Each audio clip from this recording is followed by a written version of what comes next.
Let's begin. Before I start, one of the things I want to talk about is many of you know that I actually wrote a letter to the president, which you may have seen. Let me bring it up here. It's actually right up here. And it basically said immune and economic health for America. And it's a letter that I really lay out exposing to the president what needs to be done. It's all up there online on our website at Shiva for Senate. And it really provides the current trajectory that's been misled by Anthony Fauci. And then I go talk about a protocol that I'm proposing, which I'll talk about not simply quarantining everyone, but really giving a much more the concept of the right medicine for the right person at the right time, what's called personalized approach, where we have a set of people who are in group one, those people who who are testing positive for COVID-19, and how they should be essentially taken care of with supporting vitamin A and D. And then group two, those people who are critical, we support them with vitamin A and D, plus we also support them with IV vitamin C. And then group three protocol of those people who are immunocompromised, which we're going to discuss, and the third group, which are healthy adults. And the goal is really to get people back to work and really manage both the economic health as well as the immune health of people. What we need to do in this country is we need to start destroying fake science. And the problem is that the academics at MIT, Harvard, Stanford, Yale, they're all prostitutes. They've all been sold out, and they won't even speak up on behalf of the American people. What's really good, though, is there are some medical doctors, surgeons, medical professionals with the constant videos I've been doing. I've been getting thousands of calls over the last 2 days, and it's been enormously gratifying. People from all over the country saying, Dr. Shiva, thank you so much for educating us. But one of the important things we need to understand is that in this country, the academic establishment has completely sold you and me out. They don't give a damn about anyone except their grant money and maintaining their tenured positions. That's why it's reprehensible. Not one of them has called out Fauci. And why is that? Because they all owe him and he controls them. But regardless, they don't have the balls, they don't have the conviction to stand up for truth. So that's what we need to do. And we need to move to citizen science. So what we're going to talk about here is, that's why the title of this is Destroying Fake Science Series. And I'm going to start doing a series of these going back to fundamentals of science. And today we're going to talk about the power of vitamin D. What I want to talk about, as I mentioned, is we're going to do a reality check. I'm going to let everyone know that the future of medicine is here. And one of the things people need to understand, that big pharma is actually dying and Corona is their savior. We're going to take a systems approach to understanding medicine. We're going to, again, quickly review resilient immune systems, and then we're going to really focus on vitamin D, a proven immune buster, and what is the path forward. That's what we're going to do. So stay with me, and I know other people are joining, but the bottom line is all of this needs to be put into context, how we got here over the last 90 days and where we're going. And fundamentally, people need to wake up in this country that the medical establishment needs to be completely destroyed. They're destroying the health of our children, our youth, our future, our adults. And that's what this should show us, that we do need a state of emergency. And the state of emergency and the people who need to be quarantined are the medical establishment. And that's what we need. That's what I hope you realize out of today's lecture. And I hope you enjoy it, because I sure am going to. All right, so let's go here.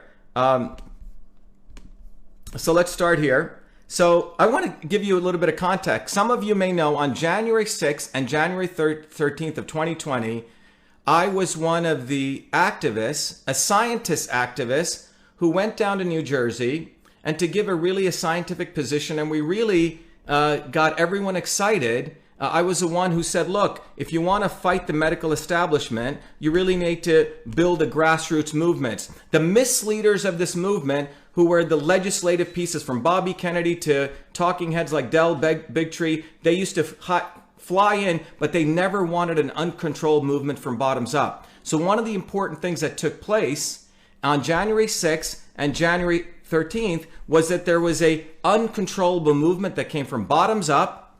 And I want to just let everyone know I was proud to really support that movement, grassroots, and I give a very different direction versus trying to say that we should, pussyfoot around and suck up to the legislators. And what you can see, just look at the timing, January 6th and January 13th. What you see here is on January 13th, 2020 is about the time when the coronavirus comes out. Okay, quite extraordinary. Look at the timing here, and we see these cases, but this is when the New Jersey events take place. Let's look at a little bit closer what occurred on January 13th. Look what happened here. This is when the bill to end religious exemptions for vaccinations collapses in New Jersey. So what happened was, because of this groundswell movement that I was really inspiring and telling people to do, giving courage to people to rise up, not listen to sellout leaders like Bobby Kennedy, who were supporting people like Hillary Clinton, who's part of the Clinton Global Initiative, and essentially supported, and he endorsed Hillary Clinton, who's Miss Vaccine Queen. I said we need to build a bottoms-up movement and separate from these misleaders. And the result of that, what you can see here, was very powerful, that because of that, that vocal movement, the legislators in New Jersey decided not to push their bill forward, and it was a massive collapse. So look at that date, January 30th. Let me take you to the next date here. Now, on March 9th, this is about 90 days later, when I saw what was happening with coronavirus, I tweeted this out, and this really started the revolution that we're all being a part of while you're logging into this video, and the educational revolution that's taking place. So I said, as an MIT PhD in biological engineering who studies and does research nearly every day on the immune system, the coronavirus fear-mongering by the deep state will go down in history one of the biggest fraud to manipulate economies, suppress dissent, and push mandated vaccines. This tweet, I think, has been now seen by close to 2 to 3 million people. Rush Limbaugh picked it up. Many newspapers picked it up.